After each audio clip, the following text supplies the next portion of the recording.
欢迎收听科技战争，我是 Alex，我是 Ben。我们今天要聊一个非常火爆的话题哦。Meta 的 CEO 马克·祖克伯，他最近几乎是公开对 iPhone 宣战了。没错，这个说法是来自《华尔街日报》的一篇报道。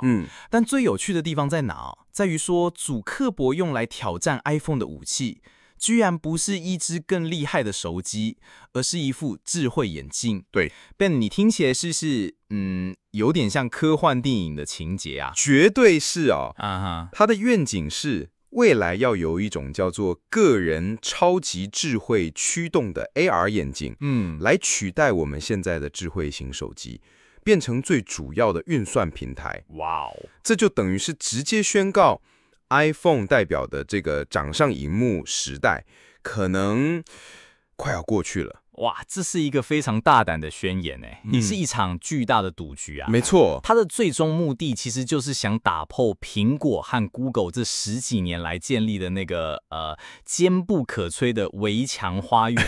对，但很难。对啊，我们都知道这条路上充满了各种科技巨头的失败案例啊。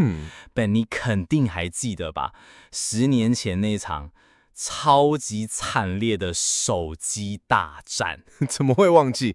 大概在2013、2014年的时候，Facebook 自己就跟 HTC 合作推过那个所谓的脸书手机啊，对，结果呢，一场彻头彻尾的灾难，而且几乎同一时间 Amazon 也推出了 Fire Phone，最后也是惨赔好几亿美元收场。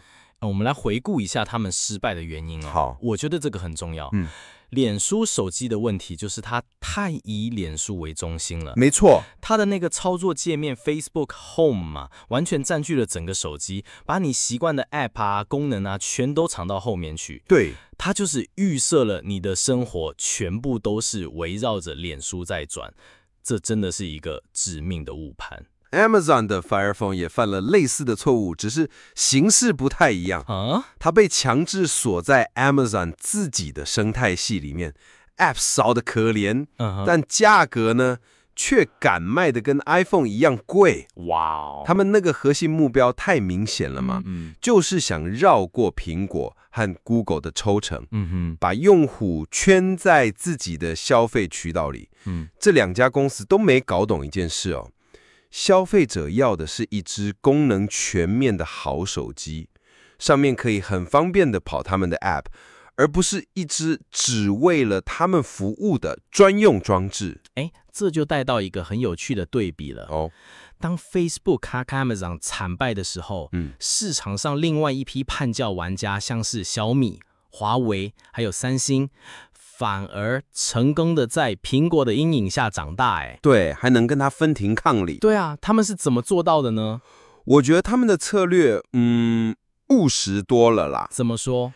拿小米当例子好了，他们用的是所谓的价值创新策略。价值创新，对，他们去深入研究用户真正关心的痛点是什么，比方说更长的电池续航，更好的拍照效果，这个很重要。然后就集中所有资源，把这几点做到极致，同时再用那种极具破坏力的价格杀进市场。他们不去幻想说要建立什么新帝国，而是在现有的规则下面做到最好。那三星就是走另外一条路了，他选择用最顶级的硬体规格，然后用那个机海战术覆盖所有价位段，再砸下天价的行销预算，硬碰硬。对，去跟苹果正面硬碰硬。但不管是小米还是三星，他们都是在智慧型手机这个已经定下来的战场里面有找到自己的赢法。好的 ，Alex，那这就让我们回到最关键的问题了。既然历史都证明了正面对决这么困难，那为什么祖克伯会觉得这次换成智慧眼镜这条路就能走得通呢？我觉得这恰恰是他从过去的失败，还有那些竞争者的成功里面学到的最重要的一课。是什么？就是不要在敌人定义的战场上用敌人最擅长的武器跟他战斗。他现在的策略已经不是去制造一只更好的手机了，而是要发起一场典范转移，让手机这个品类本身变得更过时了。啊哈，这就是一种典型的滑条策略。也就是说，直接跳过现在的竞争，去开创下一个战场。对。那 Meta 目前市面上那个 Ray-Ban 智慧眼镜，就可以看作是这个策略的第一步。它的功能其实很基础嘛。对，很基本。但他们真正的杀手锏其实是内部展示的那个叫 Orion 的圆形眼镜。完全正确 ，Orion 才是他们对未来的真正构想。它是一副真正的 AR 眼镜，可以在你的视野里面直接投射出那种红弦的立体萤幕，各种信息，还有3D 物件。哇！你可以想象那个场景，你再也不用低头看手机了，所有的信息通知、地图导航，甚至是朋友的视讯电话，都用一个很自然的方式叠加在你眼前的现实世界里。而驱动这一切体验的核心，就是祖克伯一直挂在嘴边的那个个人超级智慧。这个 AI 啊，它再不是被动的等一下指令，而是能通过眼镜上的 sensor，及时去理解你周遭的环境，你正在看的东西，然后主动给你有用的信息和帮助。这个愿景听起来无疑是革命性的。是啊，但 Ben 我们也必须要理性一点哦。没错，那个挑战是巨大的。是，首先是技术，你要把这么多功能塞进一副轻便的眼镜里，还要保证续航，那个难度极高。对，其次是成本，初期肯定非常非常贵。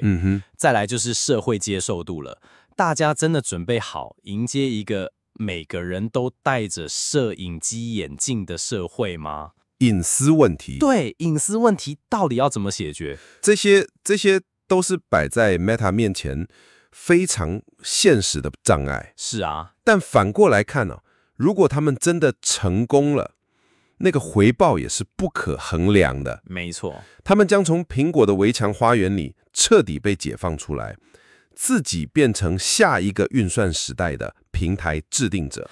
是，这确实是一场高风险高回报的终极豪赌。是啊，从2014年那个脸书手机的惨败，到今天用 AI 和 AR 眼镜发动的未来战争，祖克伯那一份想要控制平台的野心其实从来都没有变过。只是他的武器和策略都进化了。这场科技战争的结局还远远没有揭晓但它确实为我们所有人揭示了下一个10年科技竞争最可能的样貌。没错。所以现在我们想留一个问题给听众朋友们思考一下。如果有一天智慧眼镜真的可以提供比手机更方便、更强大的功能，但代价是你的所见所闻都可能被记录和分析，你会选择拥抱这个未来，还是坚守在手机这个相对私密的荧幕后面呢？感谢您的收听。